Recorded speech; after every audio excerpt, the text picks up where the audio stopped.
No Vida Inteligente de hoje, nós vamos acompanhar um assunto muito importante, muito interessante. Vocês sabem que toda quarta-feira nós trazemos assuntos que desmistificam e desmitificam muita coisa. E hoje nós temos para apresentar para vocês um assunto que eu tenho certeza que vocês vão matar a sua curiosidade. Porque já ouviram falar isso muito, acham que é lenda, muitas lendas, e nós vamos abordar isso hoje. Para variar, quem nós trazemos a cada 15 dias aqui, como vocês sabem, Jorge, boa noite. Boa noite, Grego. Tudo bom? Prazer estar aqui. Tudo ótimo. Obrigado mais uma vez por estar aqui, né? Obrigado a você pelo convite. Né? É um prazer recebê-lo aqui. E já deixo de antemão programado 3222-1137. Se você ligar, faça a sua breve pergunta, desligue que você será respondido aqui no ar, para que mais pessoas possam participar e que a gente possa dar continuidade e aproveitar bem essa nossa uma horinha. Como vocês veem toda quarta-feira, a gente consegue correr em cima e fechar em cima do tempo.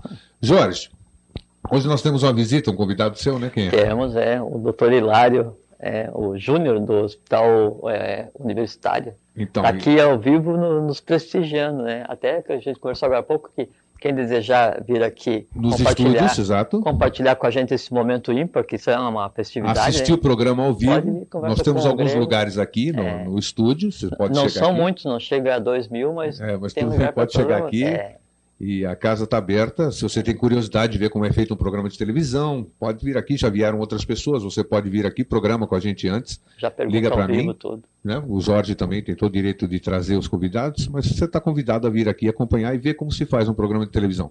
Bom, Jorge, outra coisa, hoje nós mudamos o nosso e-mail, né? O e-mail de contato agora do Vida Inteligente é vidainteligente@vidainteligente.com. Daqui a pouco vai aparecer no rodapé do seu televisor. Vamos manter esse contato doravante. Você pode nos escrever comentando sobre o programa, fazendo perguntas, sugerindo temas para a gente abordar, porque sabe que o Vida Inteligente atende aquilo que o telespectador quer. Jorge, hoje, para variar, a gente traz aqui assuntos que a gente traz o nosso esclarecimento que a gente fala. A gente faz propositalmente, né? Nós estamos em época de revelações. Há muito tempo nós já estamos na época de revelações. Fim dos mistérios. Fim dos mistérios. Começamos isso aqui com você em setembro de 2005. 28 de setembro de 2005. 28 de setembro de 2005, uma data ímpar, né? Muito importante. E hoje quem já nunca ouviu falar de Eldorado? Eldorado. O que foi o Eldorado? Jorge, o que era o Eldorado? Ou o que é o Eldorado? Existiu Eldorado? É uma lenda, é um mito? O que é? Sim. Então, primeiro, boa noite a todos, né? É uma satisfação estar aqui novamente com vocês, com o Grego. É uma celebração.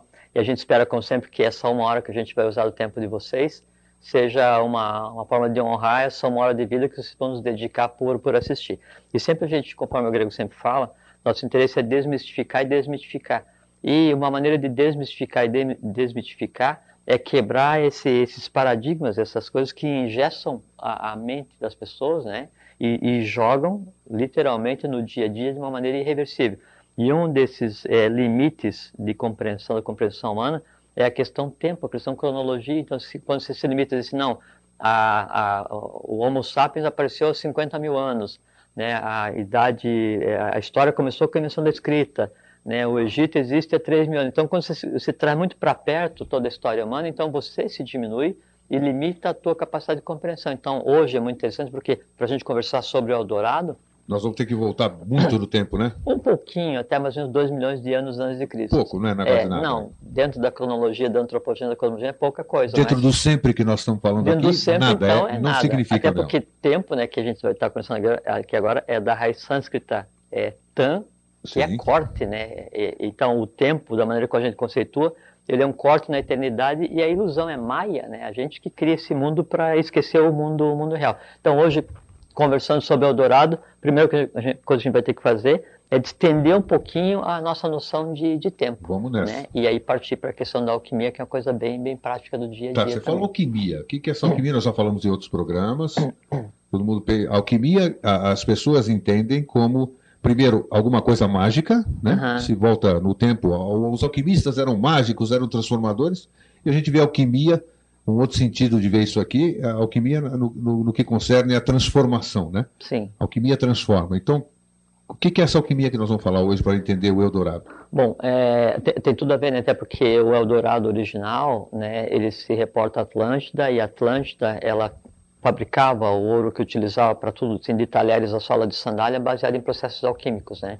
E a alquimia, ela é uma arte, então, que provém já desde a época da Atlântida, e ela tem por função de transformar metais não preciosos em ouro. Basicamente é chumbo, né, em ouro, né? Só que a alquimia, da maneira como foi professada na Idade Média, nos últimos 2000 anos da história humana, que é a história recente, né, ela tinha dois vieses, dois caminhos, né, que um era a busca do metal mesmo, que era transformar o metal em ouro, mas tinha outro processo que era a transmutação do próprio alquimista, porque o processo alquímico todo mundo conhece.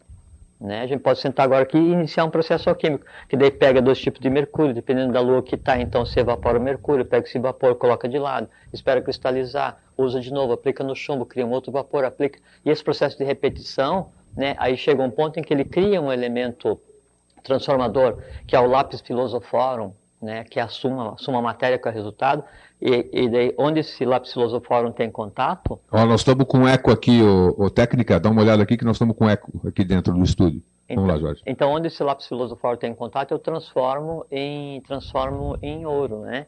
Esse seria o objetivo físico da alquimia, só que no processo de transmutação, o que acontece é que o próprio alquimista se transforma. Então ele vai buscar o ouro físico e faz tantas vezes esse processo de busca do ouro físico, que quando ele chega a ter a suma matéria, o lápis filosoforum, que é aquele que transforma tudo que é coisa em ouro, que é aquela lenda, a história do rei Midas, né, que tudo que tocava virava ouro. Também é uma história esotérica, né, uma história ocultista. É uma história ou é história? É assim, é um conto ocultista. É um conto ocultista. Como todos os contos, né, a maior parte dos contos, inclusive contos infantis, né? Hoje nós vamos falar de alguns deles, né? Sim, que eles usam uma roupagem popular para esconder conhecimento oculto, esotérico de grande fôlego, né? Então, o alquimista, ele tanto buscar o processo, ele via que a alquimia, o processo principal de transformação, era com ele mesmo. Então, ele se transmutava, que era transmutar ouro, chumbo em ouro, que são os 2 chakras, né? Que a gente tem a produção da energia mental e da energia sexual, um se dirige para cá, para o Sahasrara, outro para o básico, aí transmutar esse processo em conhecimento, que é a cristificação, que é a iluminação, que é se transformar em acta, esse tipo de coisa que a gente já conversou outras vezes, né? Então, mas ao mesmo tempo o alquimista, ele chegava no processo real de transmutação do metal mesmo, né? Então isso é alquimia, é transmutar um metal não precioso no ouro. Por que se transmutava em ouro e não em outra coisa? Porque o ouro, ele é maleável, ele é dúctil, ele é fácil de manipular para o que ele era utilizado antigamente. E é um excelente condutor para muitas coisas. Sim, né? sim, e também tem uma simbologia muito especial que é ligada à questão do sol, Hélios, né? Inclusive o nome de um dos Budas do ciclo, Hélios Amitabha Aktalaya, né? Então tem a ver toda essa mitologia, essa questão em volta do ouro, né? Também tem a simbologia oculta ou ligada à questão da origem da própria divindade. Isso aqui é a alquimia, né? Ela foi professada então em larga escala na Atlântida, que a gente vai conversar em seguida, e depois em toda a história moderna, toda a história humana de 2000 anos para cá, e intensamente no Egito também de maneira direta. Esses alquimistas sumiram com a história ou nós temos ainda entre nós, vamos chamar, alquimistas? É uma pergunta boa. Eu sempre te pego nessas perguntinhas. Sempre, sem combinar. Não, tem. Temos alquimistas, então? Tem sim, tem. Então tá bom, só isso. Não, realmente não dá para declinar, mas claro. Tem. Porque a arte, né, a arte de transformar a sua matéria, ela está hoje no lugar onde sempre esteve desde a sua criação, né? E ela está ligada à produção, né, do metal precioso, de coisa. Isso ainda é professado, né? Os tesouros, então essas lendas assim de então tem na caverna tem tesouro, na montanha tem tesouros, que tal? Isso procede, né? Procede totalmente. Não, ainda hoje procede, né? Tá Totalmente. E, bom, vamos entrar no... Vamos então já falamos um pouquinho sobre o que é o processo alquímico. Só que daí, assim, tem que deixar a coisa assim muito claro, né?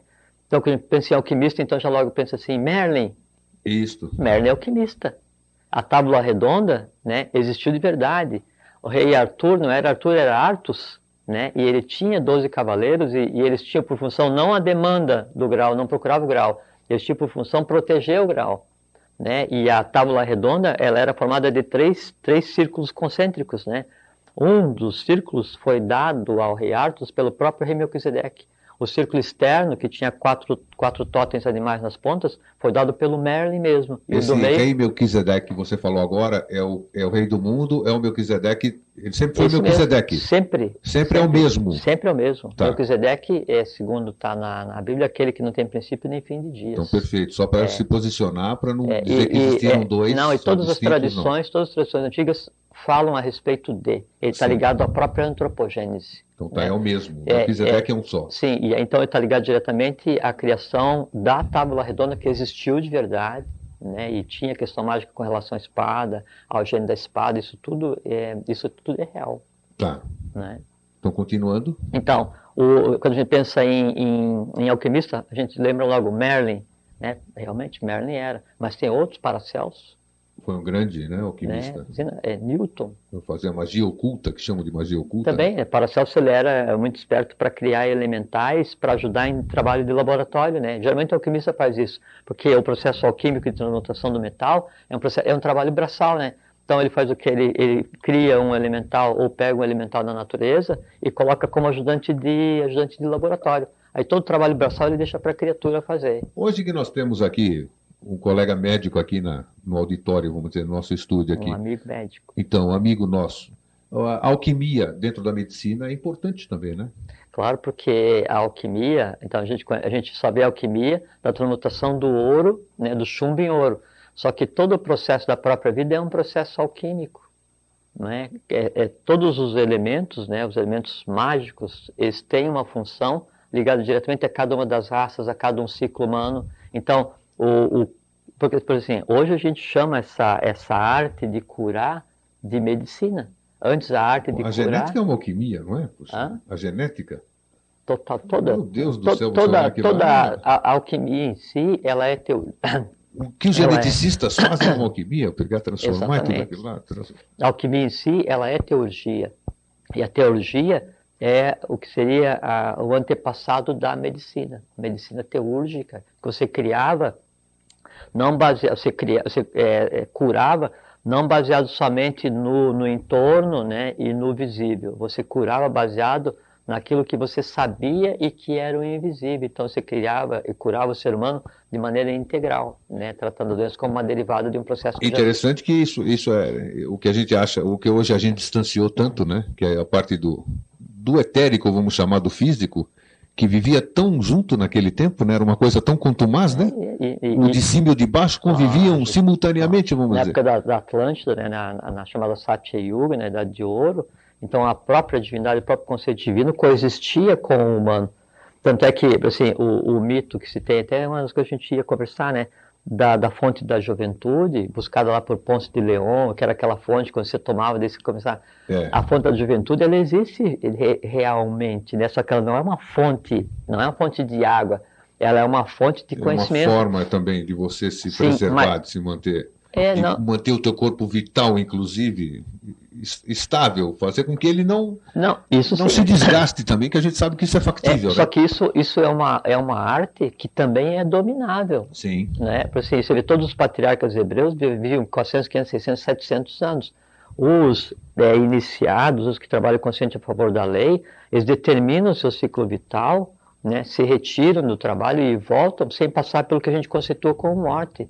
Então, a fonte da juventude, ela está intimamente ligada à questão alquímica, intimamente ligada à questão da Satya Yuga, da Idade do Ouro, intimamente ligada à questão da Atlântida e o ciclo que nós iniciamos hoje, que é um ciclo de longevidade, saúde, consciência, esse tipo de coisa, que a gente tende a voltar a isso.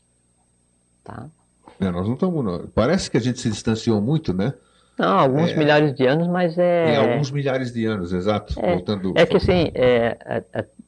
para verificar como é que foi a interação entre o humano e o divino, seria como um ecocardiograma, né? Então tem aquele ir e vir, né? Sim. Então assim, se aproxima, distancia. Esse foi o ir e vir humano-divino, desde do não cósmico, né, em meados aí do início da raça lemuriana, até hoje, que tem uma coisa em volta de 130, 140 milhões de anos, né? Então, essa variação, né, essa alternância de contato com o divino e não, é que faz com que esses seres venham, restabeleçam a lei, e aí então nos deem conhecimento, a gente acredita ou não, usa ou não, e assim a vida vai indo, faz parte. Nós já falamos da alquimia. Então, aí a própria Eldorado em si, o que foi então? Existia uma cidade de ouro, de telhados de ouro? Primeiro assim, o termo, né, o Eldorado, Eldorado, Eldorado, né? Eldorado, assim, e ele faz tão parte assim, da cultura da América, tipo assim, o aeroporto de Bogotá é Eldorado, o nome do aeroporto, né? Então, onde começou o termo Eldorado, né? Então, por volta de 1500, quando chegaram aqui os colonizadores espanhóis, aqui na América, né? Então chegou ali o Gonzalo Quezada, ou alguma coisa, acho que é isso mesmo. Ele chegou ali na Colômbia. Então, nessa época, então estava no apogeu a civilização maia no Yucatán, né? Os incas aqui nessa região do Peru e os quibixas, né? A Federação Quibixa ali na parte dos Andes, na parte alta da Colômbia. Então, era uma população de mais ou menos 1 milhão de pessoas, dividida em duas federações, né? A Federação Hunza, que tinha por rei Zaque, né? E a Federação Bacatá, dono de Bogotá, né? Que tinha por rei Isa. O que acontece? E vejo que é muito interessante isso, né? Que daí então eu tenho uma federação de mais ou menos 1 milhão de pessoas, né?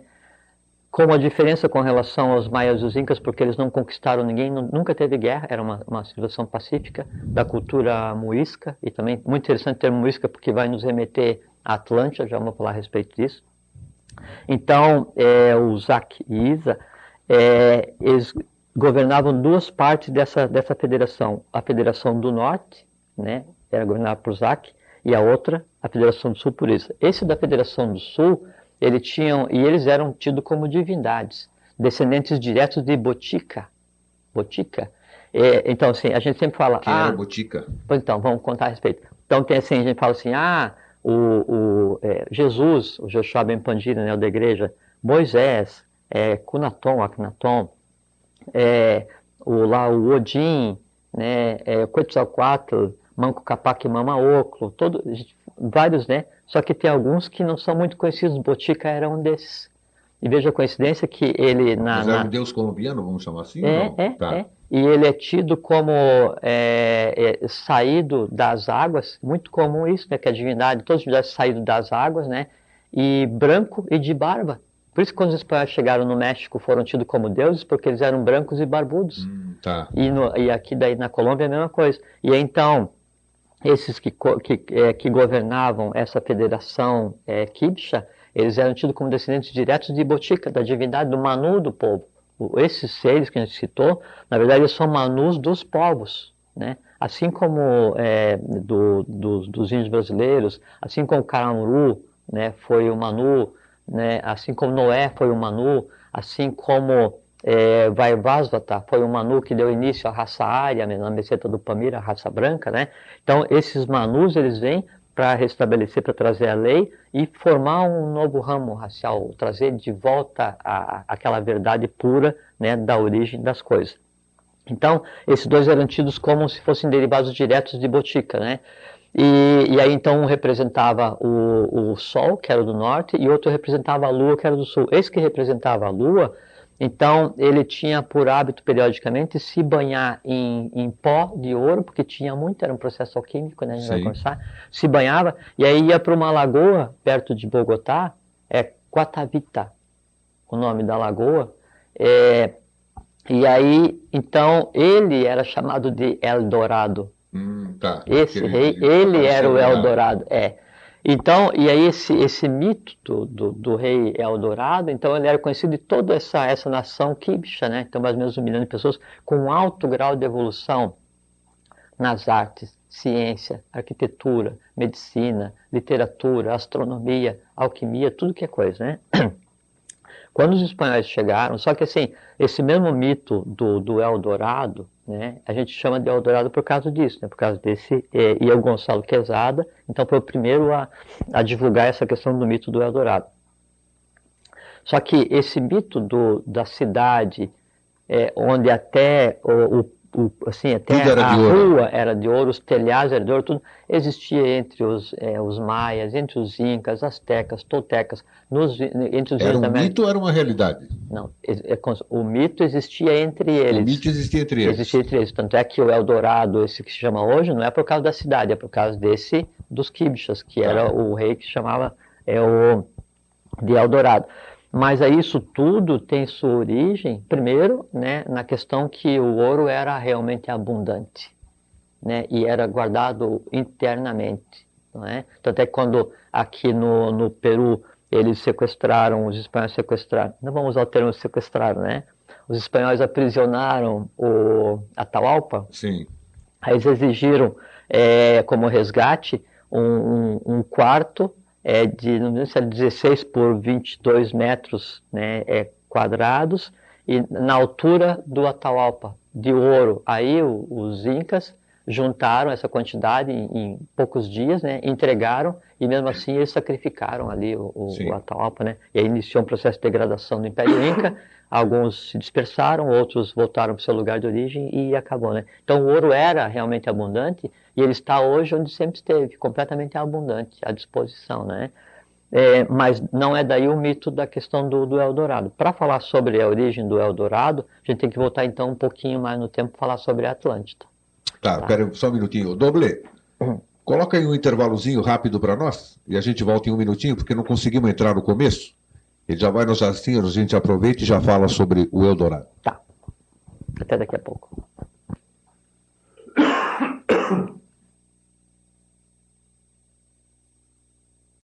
A Atlântida, né? Que daí que é onde está a origem do Eldorado, né? Então a Atlântida, que foi quando se iniciou a raça vermelha, né? Isso tem alguma coisa aí próximo de 2 milhões de anos, mais ou menos. Tá? Em determinado momento do movimento Atlântico, então ela se dividiu em 7 grandes ilhas, 7 cidades-estados, né? Já falamos sobre isso, inclusive. Já falamos sobre isso, exatamente. 7 cidades-estados. Mas é bom a gente ir falando, porque a turma ainda acha, e volta a dizer, né, acham que é lenda, que a Atlântida não existiu. Não. Tudo isso aqui, então nós... A Atlântida é tão real quanto a gente está sentado aqui. Só que daí fica irreal se você for pensar que a ciência diz que o Homo sapiens existe há 50 mil anos, e a gente conversa aqui que o Atlântico vermelho existe há 2 milhões de anos, que há 1 milhão e 600 mil anos existiam cidades com organização que superavam Roma no seu ápice.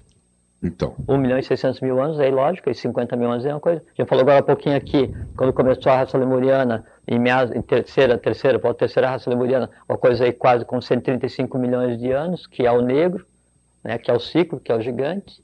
Não é? Aí derruba, lógico, aí não fica. Mas tudo bem, vamos deixar a ciência aí. Não, convive pacificamente. Exatamente, vamos levar. Sempre foi e sempre vai ser. Então tá, conta então, sobre a Atlântida, então, ela iniciou sua organização por volta de 2 milhões de anos atrás, né? Então, quando se iniciou o caldeamento racial com o Manu da raça Atlântida, para caldear para fazer o vermelho, né? Então diminuiu de estatura com relação ao lemuriano, ficou aquela cor vermelha, e começou a se desenvolver então nas raças, né? E as 7 raças atlânticas se desenvolveram em paralelo, cada uma em uma cidade-estado, né? Isso espalhadas, é bom citar aqui, como nós já citamos outras vezes, né? Espalhadas, Atlântida era quase o planeta inteiro, né? Todo mundo pensa que é um lugarzinho, algum determinado lugar, isso aqui. Quando Platão narrou a Atlântida na República, né? Ele está falando a respeito de uma ilha da Atlântida de 75 mil anos atrás, ontem. Não tem nada a ver. A Atlântida original, 2 milhões de anos atrás, ela ocupava o planeta inteiro com uma conformação completamente diferente do que está agora. Por exemplo, assim, já vamos chegar lá, né? Mas então a conformação dos continentes completamente diferenciada, diferenciada. Né? Aí então, a Atlântida é dividida em 7 cidades-estado, né? E aí tinha mais a 8ª, que era a cidade onde habitava a própria divindade.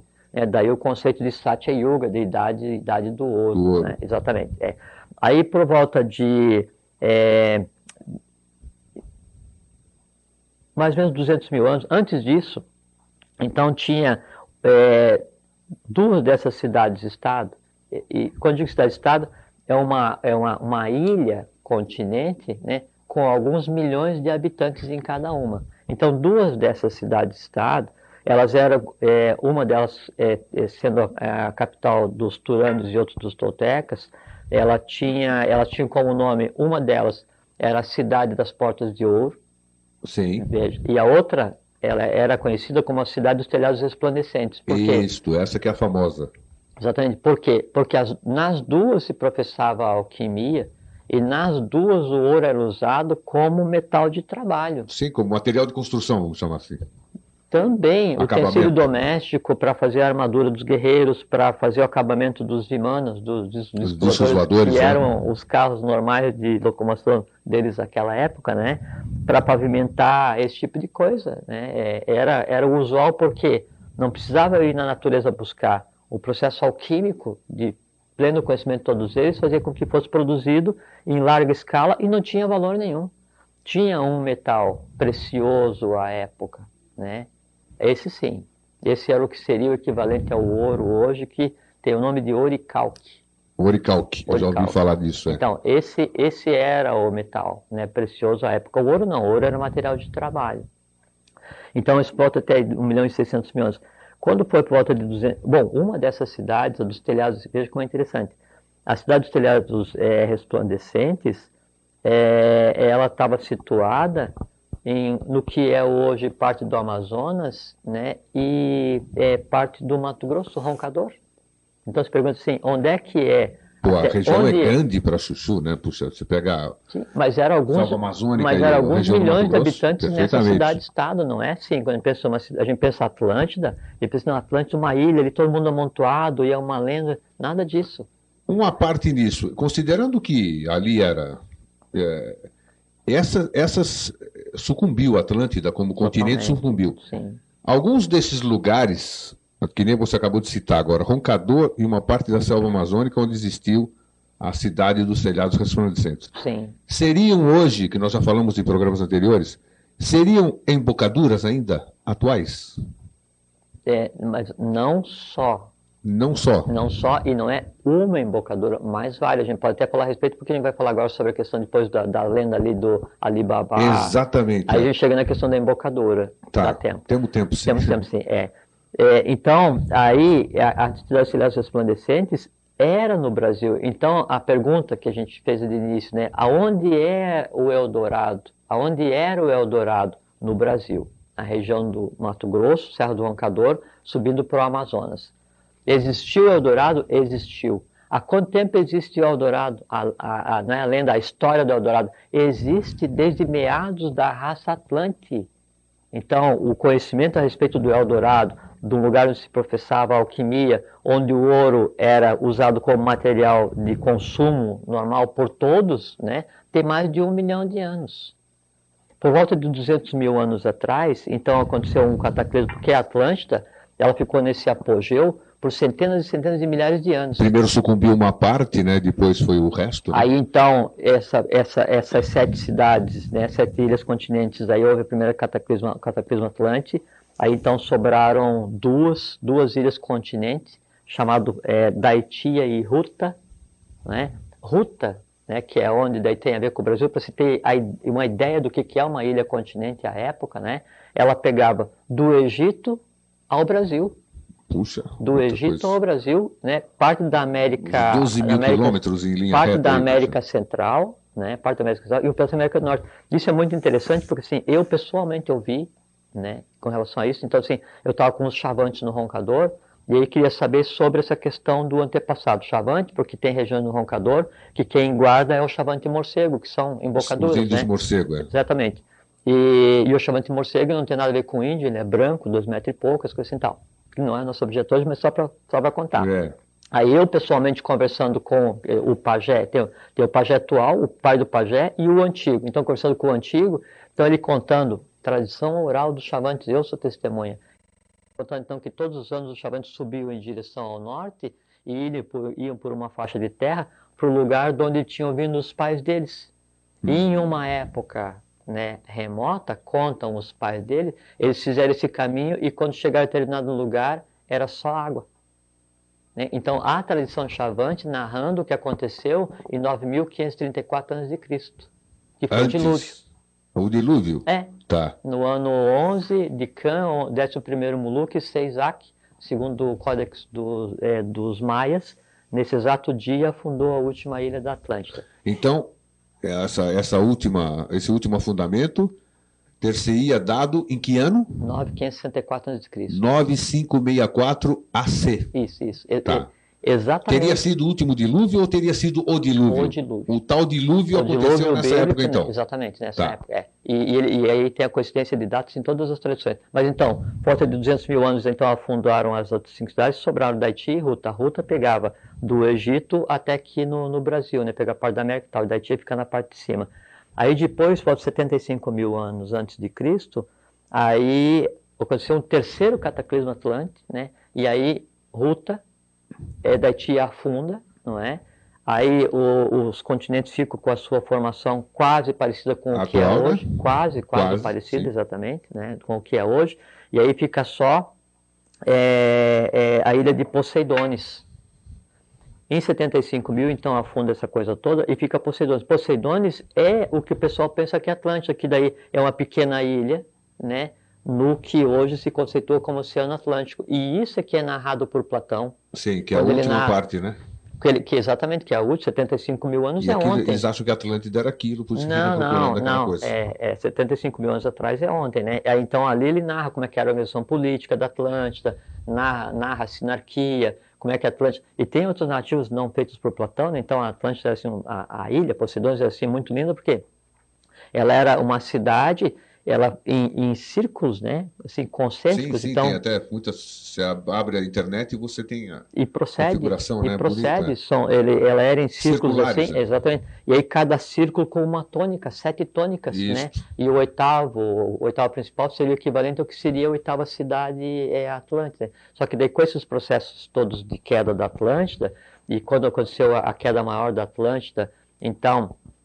foi quando a 4ª cidade se levantou contra a 8ª, a 1ª, 2ª e 3ª, mais a 4ª, né? A 5ª, 6ª e 7ª ficaram neutros, mas daí essas se revoltaram contra a 8ª, e é o que é narrado no Mahabharata, onde os Rakshasas se embatem contra os Gandharvas, que seriam os solares contra os lunares. Sim. E aí narra, então, as guerras com veículos voadores, aquela coisa toda, e que acaba no que é dito que uma parte da estrela Baal cai na Terra e afunda. Né, uma parte da estrela Baal é um pedaço do que a gente conceitua como satélite Lua, que não é um satélite, é um planeta, é um planeta que antecedeu a gênese da Terra, né? Parte cai na Terra e aí a Atlântida afunda. E aí sobra Poseidones. E ainda assim, Poseidones, então eles foram de 75 mil até 9.564, né?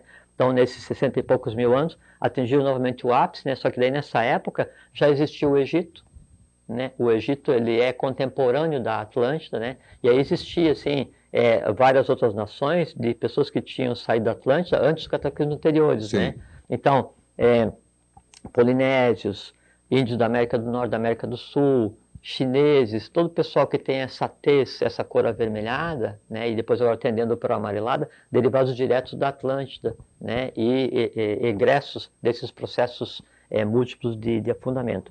Aí então, o mito do Eldorado, ele veio então desde a época dos telhados resplandecentes, quando ainda a Atlântida estava no apogeu com as 7 cidades, ele veio vindo, né, e fez parte da cultura desses, por exemplo, assim, que do pessoal do povo dos muiscas, né, que tinham toda a tradição atlântica, eles tinham todo o conhecimento atlântico, eles tinham toda a alquimia atlântica. Em síntese, se a gente se metesse bem dentro da selva amazônica, a gente ia encontrar muita novidade, né? Novidade não.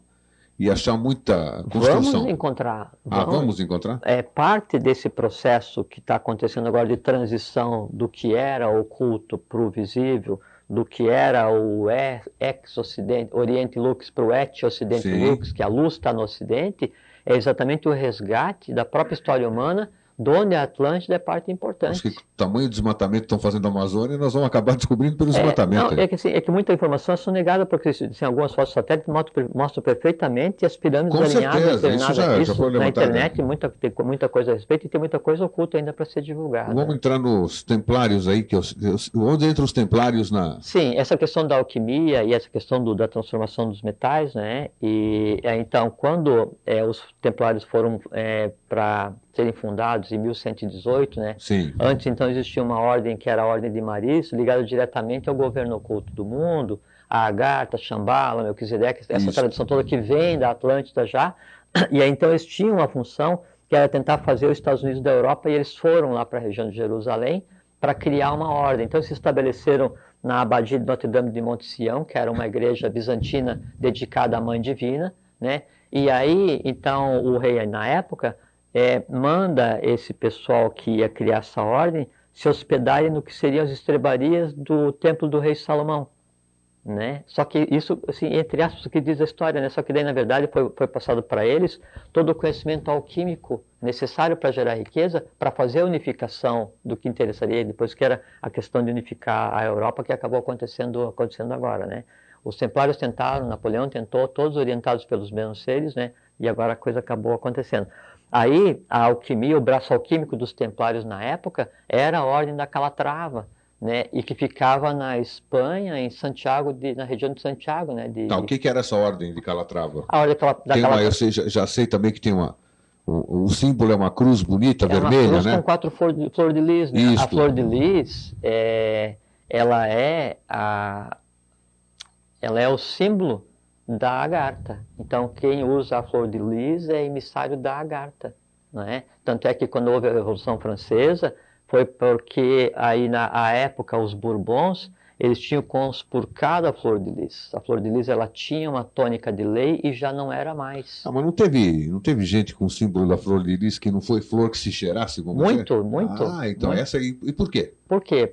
Sim, sempre sim. A lei ela é estabelecida, aí a humanidade pega essa lei e verte para o lado que quiser, o livre-arbítrio. Só que daí a lei vem e restabelece. Tanto é que daí, na época da Revolução Francesa, a gente tinha São Germano, que veio para fazer isso, pelo o que seria a mão do báculo, a mão sacerdotal, fazia a transição pela paz, e tinha Cagliostro, que estava vindo da maçonaria egípcia, que podia fazer a transição pelo braço da espada, né? O braço guerreiro. Não deu certo o braço sacerdotal, a mão guerreira deu um jeito e aí cortou a cabeça de meio mundo lá e resolveu. Que foi a Revolução Francesa com a queda da Bastilha, né? Por conta desse processo que já devia ter sido iniciado antes aí com os templários. Aí então a Ordem da Calatrava, ela era quem dominava o processo alquímico que provia riqueza para os templários, para daí então fazer a unificação da Europa. Você como é real esse negócio? Quer dizer, mas demorou muito tempo, né? Muito. É que para a gente parece muito tempo. Se você claro, pensar assim, claro. 1000 anos, 500 anos, 100 anos, 200 anos para o processo humano, para a antropogênese, a gente está falando aqui em Atlântida para 200 mil anos, né? 200 anos, 300 anos é agora. Agora, tem razão. É agora.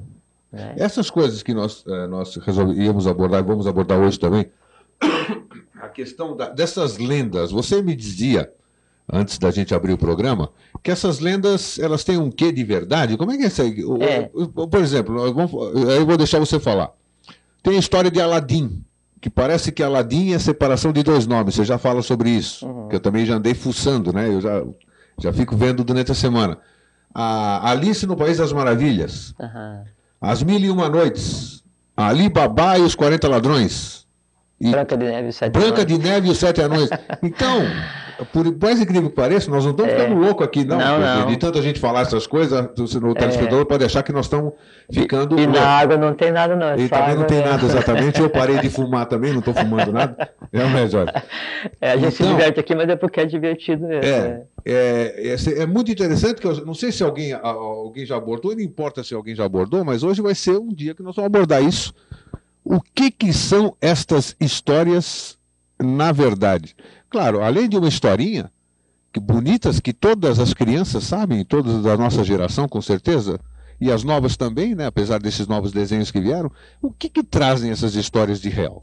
É que sim, veja que sempre a tradição oculta, ela foi passada oralmente, Sempre foi passado oralmente. Então, todos esses mitos e lendas infantis que viraram histórias hoje, eles têm um cunho oculto, um cunho esotérico por trás, né? Então, a gente pega assim, Aladim e a lâmpada. Sim. Né? Aladim, Aladdin, gênio, Jaino, Gina, é o gênio de Alá. Né? É um ser mágico. Então, e a lâmpada, aquilo você esfregar e aí aparecer um gênio que lhe permite fazer 3 pedidos, né? As três gunas da matéria, né? Os 3 hipóstases do Logos. Então, a minha água não tomei, mas evaporou. Vocês não estão vendo aqui, mas ele está pegando a minha água. Não estou vendo, não. Então, sempre tem a ver com alguma coisa oculta que mostra a origem, né, dessa simbologia. Então, Aladim e a lâmpada, tanto o Aladim quanto o gênio, tem origem interna, origem oculta. Você pega lá Ali Babá e os 40 ladrões, onde ele tinha que pegar e falar uma palavra mágica. Peraí, qual é o simbolismo, então? Temos tempo, eu estou controlando lá o relógio. Qual é o simbolismo de eu achar uma lâmpada, de eu esfregar aquilo lá, sair um gênio e esse gênio atender os pedidos? Qual é o simbolismo disso?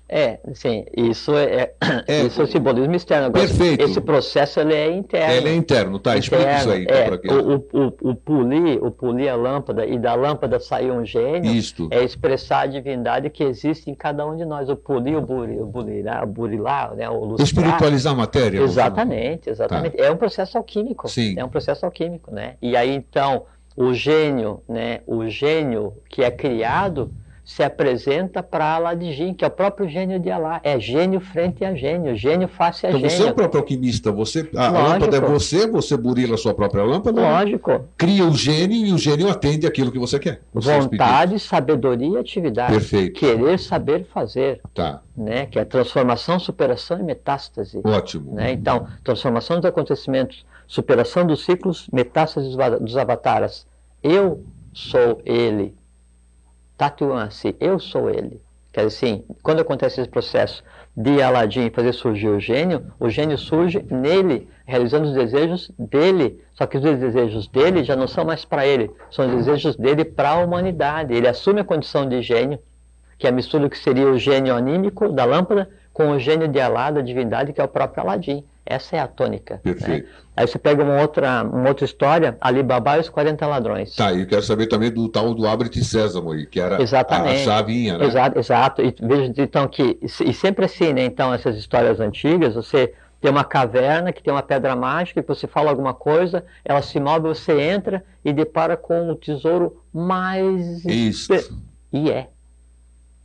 Tá, como é que é? E é verdade. Então, isso decorre de um fato, isso é uma narrativa, uma tradição oral que narra um fato. Esses valores, esse tão cobiçado ouro, essas riquezas, se você for em algumas regiões dos Incas, né, no Peru, tá lá.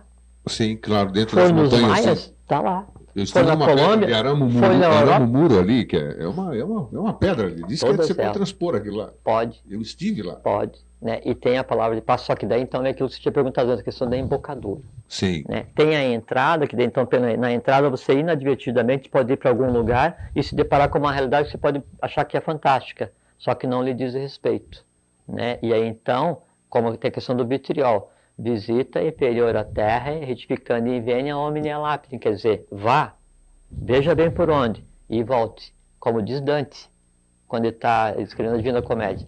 Lasciate ogni esperança ou voi que entrate. Abandona toda esperança, tu que queres entrar, ou tu que entras. Não tem retorno, né? Não tem retorno. Tá. Né? Porque aí isso é uma entrada. Na questão da embocadura, né, que são essas onde tem a palavra-chave, a palavra mágica, você entrar, e que tem tantas lendas em todas as tradições do mundo inteiro a respeito, então você só entra se de direito, porque há alguma coisa para fazer. Como aquela história muito conhecida do coronel Fawcett, sim, que daí ele e o filho dele entraram em algum lugar qualquer. Antes tinham recebido uma estatueta, muitos anos atrás, alguma coisa assim. E aí muita gente foi atrás para achar, né, e não encontraram, né, mas é porque ele tinha alguma coisa a fazer e na estatueta foi dada para ele não só o mapa, como a palavra de paz. Isto. E ele e o filho dele entraram, e todo mundo sabe onde, pois. Tem um monte lá, monte tal, né, montanha tal, ali em Mato Grosso, né, próximo da Serra do Roncador.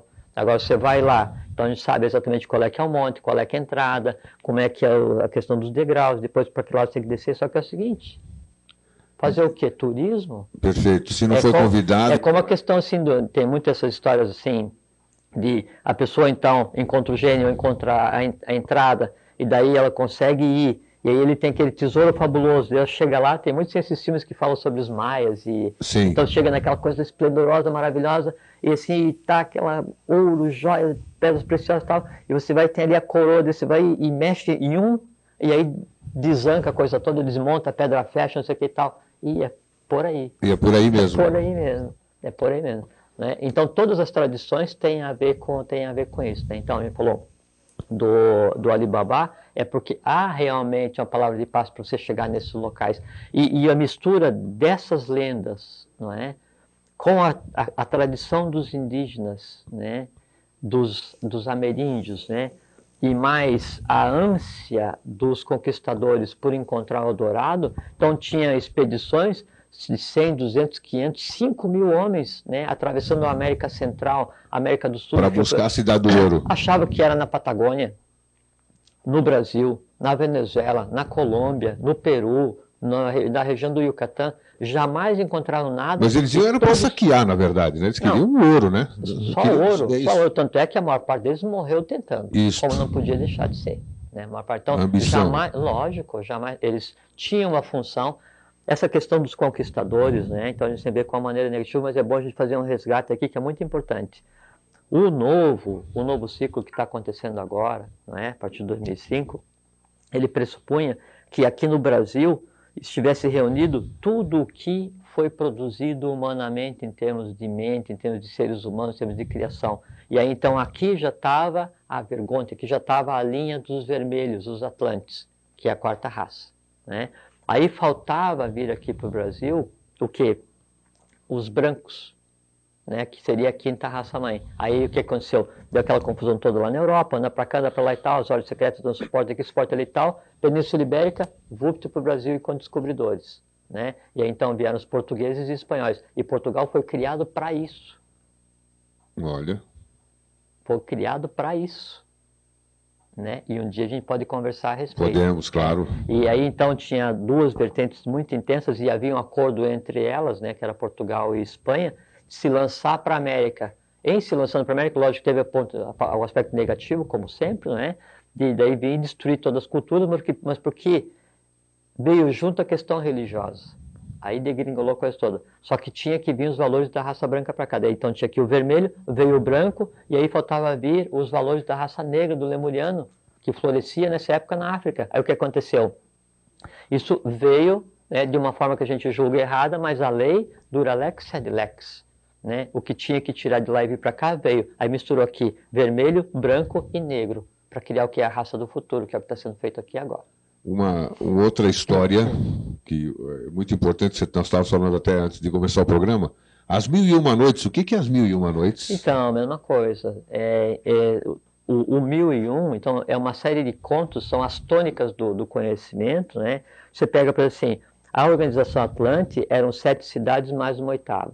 A Organização da Agartha são 7 cidades mais uma oitava. As hierarquias trabalhando na superfície são 7 mais uma oitava. As seções externas dos templos são 7 mais uma oitava. Então você pega, e em cada uma tem que ter 111 seres trabalhando, que são os das linhas do Pramanta. A gente falou outro dia aqui, Abhyala, Rakovsky, Najib, Hilarião, Serapis, Moria, Kutume, que até não tem o mestre Kutume. É toda uma linha, são 111, né? Sim. Então você pega 111 seres de cada linha do Pramanta, trabalhando em 7 cidades, são 777.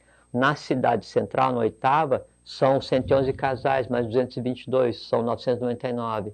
E junto na oitava cidade, sempre tem a parelha manúsica, sempre tem a divindade expressa em pai e mãe. 999 mais 2, 1001. 1001. Então, toda a questão simbólica das 1001 noites, ou 1001 contos ocultistas, está ligado ao próprio trabalho do Pramanta, o trabalho da lei, em restabelecer, em colocar a humanidade no seu verdadeiro caminho. E quando a civilização moderna, que somos nós, vamos chamar assim, os que estamos vivendo hoje aqui, quando a gente lê essas histórias, o que a gente ganha com isso se a gente não sabe do lado oculto? O que serve para nós? A divindade antropomorfizada, Akbel, o sexto senhor, quando veio colocar em ordem a questão humana, ele falou assim, a pronúncia de uma palavra sagrada sem o seu exato conhecimento, pouco ou nenhum valor possui. Aí é que está.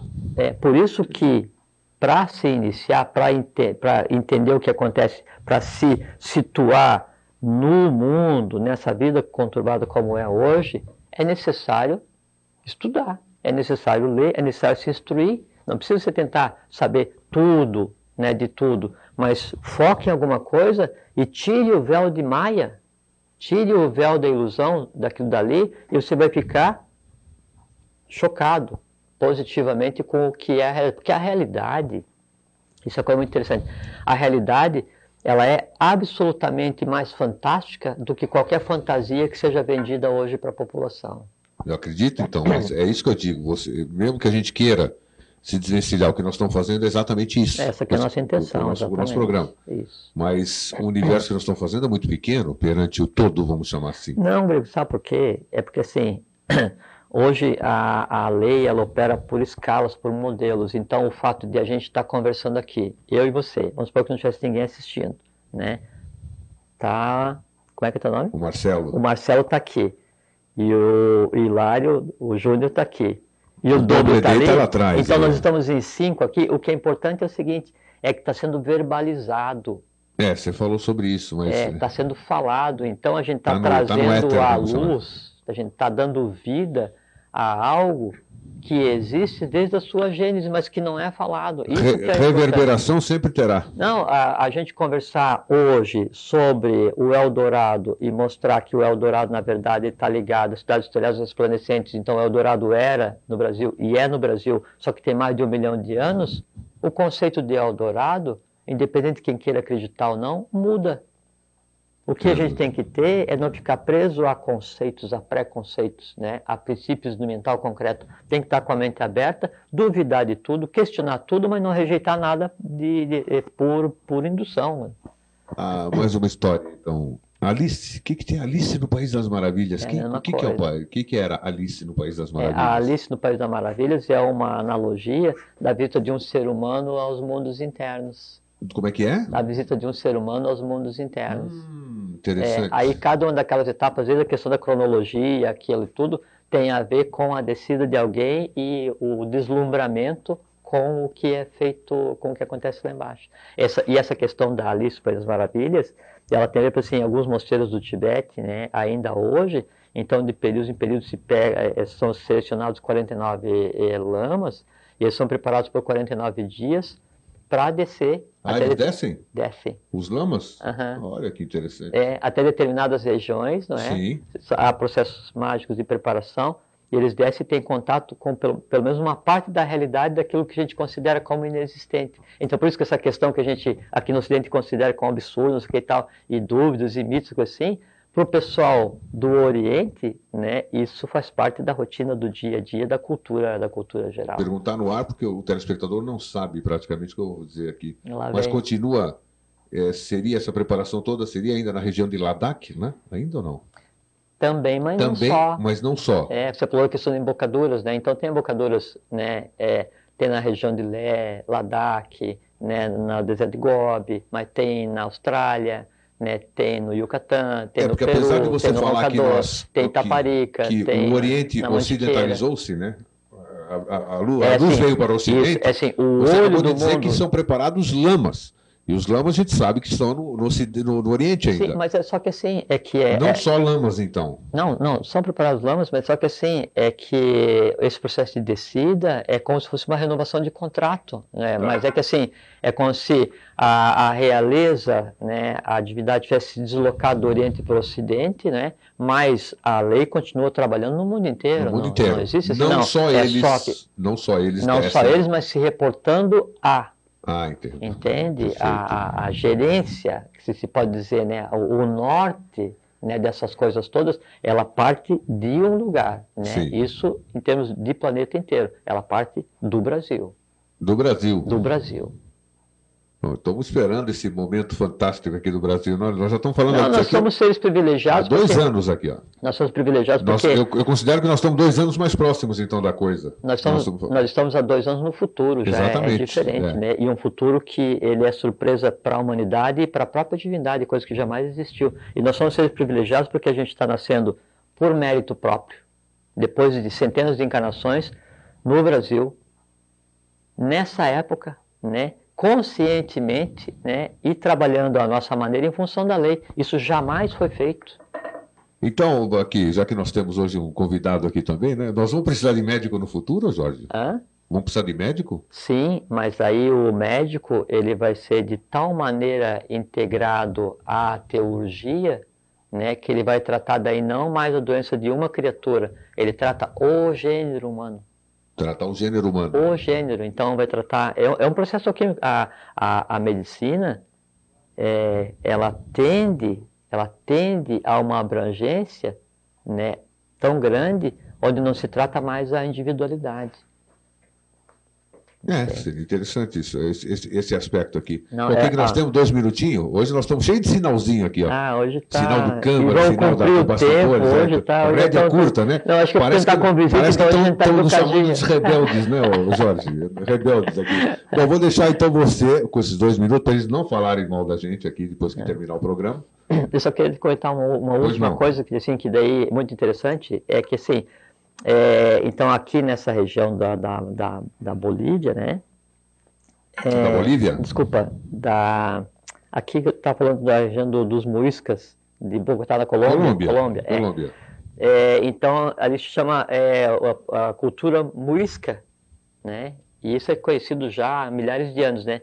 E aí, da onde veio o termo muisca? Sabe como a coisa é ligada? É da Atlântida. Né? Da Atlântida. Eu fui pesquisar. Exatamente, da Atlântida. E a divindade antropomorfizada, né, em parelha, dualizada na Atlântida, os reis máximos da 8ª cidade Atlante, tinham o nome de Muisca e Muízes. É isto, Muízes e Muisca. Exatamente. E veja como isso é tão real, né, que daí o nome da divindade Atlante, ele veio sendo trazido e hoje é o nome de uma cultura de um país aqui da América do Sul.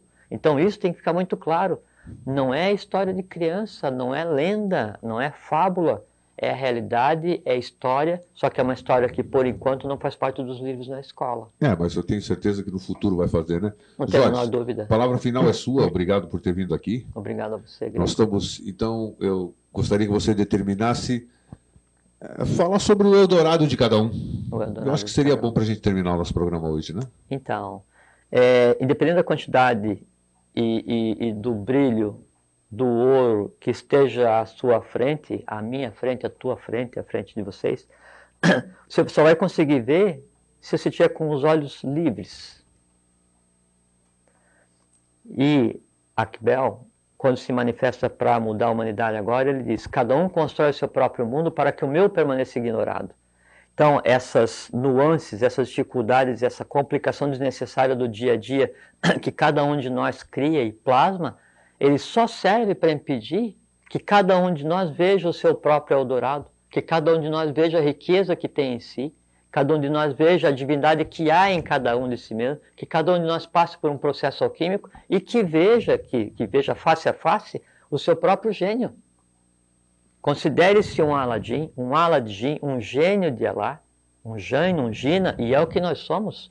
E contemple face a face o outro gênio, que é a própria divindade, né? Aí já dentro de você mesmo. Então, simplifique a vida, veja exatamente o que é colocado como necessidade e que não é, o que é colocado como dificuldade e que não é, o que é objetivo e que não é, retire isso e veja o que sobrou.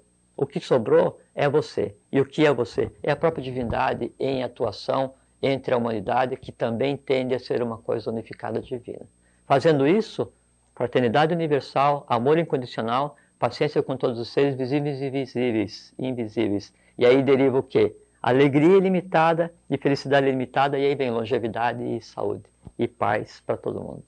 Um grande abraço e até semana que vem. Obrigado. Até sempre. Um fraterno abraço a vocês todos.